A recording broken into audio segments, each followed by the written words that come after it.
Hello everyone, welcome to today's Purple Penny weekly video. This is the 36th time that we've done this year. We've been doing this just over 2 years now, every week. Regular viewers will notice that there's a different colour behind me. We're in the process of getting ready for the Adelaide Coin and Banknote Expo, which is in about 4 weeks' time. And we had to get some new table covers made up, and the purple ones at home are at home getting a bit of a tiz up. Catherine is quite a handy person, so they're at home having a bit of a tiz up, and we've just got these new grey ones here today. So change is as good as a holiday. So Catherine and I run the Purple Penny, which is a coin business in the northern suburbs of Adelaide, which is the capital of South Australia in Australia. For those of you watching overseas, South Australia and Adelaide is in the middle of Australia at the bottom. We've been trading here for 3 years, and it's just us two. Catherine is, as usual, out there doing the mailing. She's actually, and I really can't emphasise enough what a hard worker she is. She's been here pretty much non-stop since last Thursday. All of you out there would know that last Thursday was a big mint release, so she was here from about 7 till 4 on Saturday. She was here for most of the day yesterday, and we've been here since about 8 o'clock this morning. I think we're about done the mailing for last week's Royal Australian Mint release. I've helped out where I can, and she's on top of it all now. Just a fantastic effort on her behalf to get that done. Right, let's jump into the news. If I can figure out how to work this thing. Right, there we go. No. There we go. So, of course, last week was the Royal Australian Mint release for September. It is the biggest release that we've had since we've been open. We've got, I don't know if Catherine's listening, but Catherine, if you're out there listening, someone's just asked for you to come in and give us a wave. Sometimes she listens on the phone while she's working. We'll see if she's listening and see if she'll come in. So last week we had the September Royal Australian Mint releases, and you would probably know there was $2 coin, 75th anniversary of Peacekeeping. It had a blue circle in the middle, which of course is reminiscent of the blue that the United Nations uses. As usual, the $2 release was very popular on the day. Lots of phone calls on Thursday. Apologies to those of you who rang up on Thursday and the phone didn't get answered, but the shop was very busy, and unfortunately we don't have time to answer the phone, and we can't take orders over the phone anyway. Our bank doesn't allow us to take orders over the phone. A few people out there had a bit of a problem with our website. It wasn't a problem with the website. The website will allow you to put things in the cart, but if by the time you complete checkout the stock has gone, it will not allow you to complete the order, and that's fairly normal behaviour for a website. We had a decent sized allocation of rolls, which we made available online. We had a decent allocation of the Signals Directorate coins, which we made available online. We only got a small allocation of the C Mint Mark $2 coins, so they were not available online. All of the Lunar products that were here in the shop were also made available online. Thank you to everyone who supported us on the release day. And I guess we can only say sorry to those of you who missed out. Now, you probably know by now that the winner of the release wasn't the $2 coin. The Mint did a good bit of publicity with the 50-cent 75th anniversary of the Australian Signals Directorate coin. It got coverage on most media channels, lots of social media coverage, and of course that one has gone off like the proverbial frog in a sock. I will talk about the resale prices of those later. Now, and I used the analogy on Saturday when I was talking to people about what next month's Royal Australian Mint releases were. It's almost like you've gone out to dinner and you're still halfway through eating your meal, and the waiter comes up and is demanding that you order next month's meal or next night's meal. So generally the Mint lets us know what the next month's releases are on the same day as that the products from the month before are released. So next month we've got, we'll just pop the slide up here if I can work out how to do it. There it is there. We've got another AC/DC set coming out and associated 1 ounce silver coin. Of course there was an AC/DC set, I can't remember whether it was last year or the year before. And then there's also 2 coins coming out for the, hang on a second, we've just got some spam here in the, in the comments. We'll just get rid of that. This is a new one on me. I don't think I've had this before, so apologies for that. Oh, look, I thought I got rid of it.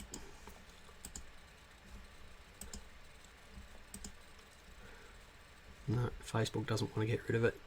The person has been banned, but the Facebook's not allowing me to delete that post, so apologies for that in there. So we've got the AC/DC set, which is very similar to the last AC/DC set, and there's the price there. There's going to be 6 coins in the set and 5 coins available individually.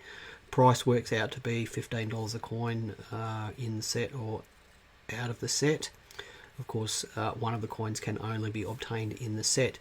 There's also 2 coins available for the 90th anniversary of the Australian Broadcasting Corporation. There's going to be a copper nickel 20-cent piece on an information card and a 1/2 ounce silver proof coin.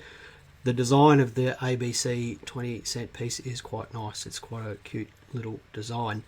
I have dubbed next month a CDC ABC month, and I will be reusing that joke the entire month. Anyone who is interested in any of those products, as usual, please do contact us and we will record your interest in those products.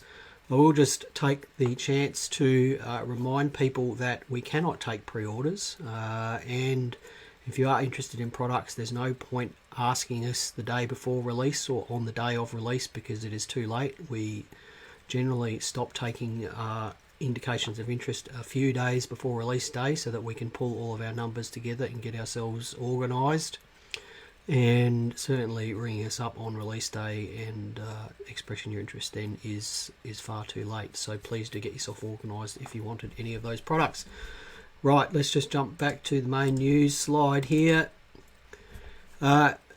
The Batavia was a shipwreck off of Western Australia, and if you don't know what the Batavia is, it was a Dutch East India ship that hit a reef off the western coast of Australia in the 1500s. But what makes the Batavia really interesting is that many of the ship's passengers actually survived the wreck, and they made it to an island off the coast of Western Australia, and the ranking officers of the ship actually rigged up a lifeboat and sailed back to the Dutch East Indies, which is Indonesia, to bring help back to the island to rescue everyone. But unfortunately, while they were away, there was a mutiny amongst the survivors, and there was a lot of terrible things that happened. People were murdered and assaulted and all sorts of really terrible things. And when the captain got back to the island where the survivors were, they held summary trials and executed all of the people who were behind the mutiny. If you're not sure of what the Batavia is, it's a really interesting read. Anyway, those old shipwrecks off of Western Australia, it is actually illegal to take the coins off of those shipwrecks. And they actually remain the possession of the Western Australian Museum. They are traded, but they do remain in the possession of the Western Australian Museum. And a diver in the early 90s unknowingly took 4 coins from the wreck area, and he's had those in his possession for 30 years, and actually, 40 years, actually recently applied to take ownership of them. When he was informed that of the laws around shipwreck coins here in Australia, he was told that he wasn't allowed to have them, and you can just see these coins here. There they are there. And the Western Australian Museum has taken ownership of those coins. So really interesting. legalities around Australian shipwreck coins, fascinating history behind them. The Batavia is a very disturbing story. Certainly a lot more disturbing than fiction, but if you, as Peter says here, don't read what happened just before bedtime, but it is well worth the read, the wreck of the Batavia. We'll just jump back to the news again. I do like these stories about people finding coins. In South Yorkshire in England, some people were renovating their kitchen. They dug through the concrete foundations of the kitchen and then found floorboards underneath.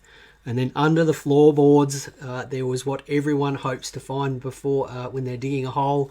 There was a salt glazed pot that had 260 gold coins in it, which is phenomenal. The coins dated from 1610 to 1727. We'll just share some pictures of those coins here for you. There they are there. So they were all English coins. When those coins were put away, they had the equivalent spending value of almost $200,000. So you can't imagine burying $200,000 under the floor of your kitchen these days, but back then it happened. Why it happened, I have no idea. We can only postulate that it was savings, or perhaps someone was hiding the money from the government, or perhaps they had to flee the country or something like that. But anyway, spending power of almost $200,000, and they're expected to sell for almost $500,000 at auction. And thanks to Spink and Sons for the use of those images. I really love these stories about people finding treasure. I'd love to find some treasure. Go to England and find some treasure. I think it'll be fantastic. Last item for the day here. Today is International Charity Day, and the Mint has taken the opportunity to issue some data on the donation dollar of which there was 25 million supposedly going to be minted, dated 2020 and 2021. The idea being that those coins would trigger Australians to donate them. So the Mint has actually released some data on those coins, and we'll just share that with you here. So it turns out that 63% of people that have received a donation dollar have actually donated the coin, which is fantastic. And they believe that about $1.9 million has been raised directly because of the donation dollar entering circulation. And they project that if we were to just donate $1, one of those donation dollars a month, the Australians, then that could add $300 million to charities here in Australia. So we do encourage people to donate those coins. We do sell loose donation dollars out the front here for $3, and $2 of those dollars go into our Royal Society for the Blind collection dog that we have sitting on the front counter. We've sold many bags of donation dollars, and we put all the proceeds into the RSB. We've donated thousands of dollars to the RSB, so I do encourage those people that do get donation dollars to think about donating them to charity, because that's what the intention is.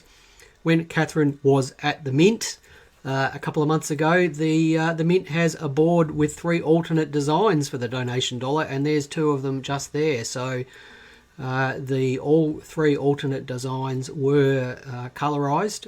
The display that she took a picture of had 3 alternate designs with and without the paint, and there was some really interesting information there about how they chose the selected design. And what they actually did was hand the coins out at a supermarket and watch how people reacted to them. And that's how they chose the selected design for the donation dollar. I must admit that the one on the right there with the smiley face in the middle, I wish they'd picked that one. I'd love to see a coin with a smiley face in the middle. Just a reminder that today is Dino Day. It's official release day from the Australia Post of the Dino Coin Hunt coins. So 4 different dinosaurs on coins there. I'm not going to try to remember what they are today because my notes are gone. But just a reminder that there's 4 sets available. There's an uncirculated set with 4 coins for $12.50, a Privy Mark set with 4 coins. A privy mark with a letter is the privy mark on each coin, and the privy spell out Dino, which is $20. And then there's also a proof set with 4 coins in it, which is 120, and a silver proof set, which is 240. We will have I hope we'll have the Unk sets and the privy mark sets on Wednesday when we open available for purchase in the shop. They are in transit from Australia Post at the moment, and I think they're in the post box waiting for us, but we shall see. Hopefully they'll be here on Wednesday. We will announce on our Facebook page on Wednesday morning whether they're here or not. Right, let's have a quick look at some interesting data from the release of the coins on Thursday. So I'll just grab some sales results off of eBay there. Apologies if the text is too small there, but there's most recent results for the Peacekeeper rolls on eBay that were just grabbed this morning. Peacekeeper rolls are selling for anywhere between sort of $140 and $170, which in such a short time after release is actually not that high. So I would imagine that these will settle out fairly quickly down to the $110 to $125 range. Just a reminder that there were 15,000 rolls. Release price was $99.95, and this coin will probably be in circulation. The next product that I wanted to have a look at was the C Mint Mark card. Now, this was a product that we went out of, we ran out of stock of very quickly. We didn't get the allocation that we'd hoped for.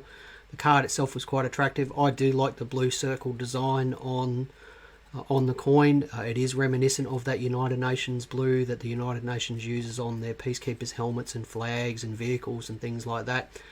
I get that it's perhaps not as distinctive as the honeybee design that was released last time, but it is still an effective design, and the colour is quite nice. So these are selling as is normal, really, for between $30 and $40, which is about what these C Mint Mark cards seem to settle at fairly quickly. Mintage of those was 60,000, so the honeybee and this one have those higher mintages. Then I thought we would look at this. So this is the Azio coin, or the Spooks and Spies coin, which is the first 50-cent piece that was released with a code on it that you could break. Well, it wasn't on the 50-cent piece, it was on the card. 20,000 of these minted. I can't remember the year. It was 2019, I think. If someone would just like to correct me there in the comments about whether it was 2019 or not. 20,000 of these minted. So you can see where I'm getting at here. It is a similar concept to the 75th anniversary of the Australian Signals Directorate coin. And the price of these is about $35 to $50. That's what the price of these has settled out at. And this was, when these were released, it was right before we became Royal Australian Mint distributors, so we just missed out on this product. But those of you who will cast your mind back, these had a massive run up as well, exactly the same as we're seeing with the Signals Directorate coin, and here we are 3 years later and the price has settled back to $35 to $50, which is still a reasonable amount for a carded 50-cent piece. Most carded 50-cent pieces don't sell for that much. But they were selling for over $100 back in 2019. And you know what I'm going to show you next? I'm going to show you the some sold results from the Australian Signals Directorate coin there. Selling anywhere from $110 to almost $200, which I will say it is completely bonkers. 50,000 of these minted on a coin that had a release price of $12.50. And I get that they're popular at the moment. They got a lot of press. Of course, the code was sold fairly quickly by a 14-year-old boy in Tasmania. They were on social media. They were on ABC. They're on SBS. They're on the radio. I get that they're popular, but there are 50,000 of them, and don't overspend on them if you want one. Don't be scared of missing out, because in 6 months' time there will be a flood of them and they won't be remotely near this price. If you just need one for your collection. Just wait, okay? Just wait. Don't be worried about missing out. Catherine Harris, who is obviously listening. Catherine, can you please come in here and say hello to everyone? People have asked for you to come in. Catherine has said that the $2 C Mint mark is still available on the RAM website via the phone line, but the phone line is jammed because of people trying to get a hold of the Signals Director at 50 cent piece. Please just be patient. Don't overspend on it. I think. Oh, here she comes. Hello, Catherine. Come and say hello to everyone. Hang on, we'll just go to the full slide. There she is. Here's Catherine. I can't concentrate on my mailing. No. So Catherine has boxed up, I think, getting up to 70 packages in the last 2.5 days. She's delirious about it. She's worked some very long hours to try and get things out on time. I guess those of you we like to thank everyone who supports us through the website, and Catherine does her level best to get things out as quickly as possible, and they are packaged, I won't say with love, but with a great deal of care. And Catherine has been kind enough to hand over some of the base packing duties to me. She trusts me enough to do some of the simple stuff. But if you don't get your package as quickly as you'd hope, I can tell you it's not through lack of trying. Catherine has been here for many hours over the last few days, and she's really slogging it out to get it done. So thank you for your efforts there, Kath.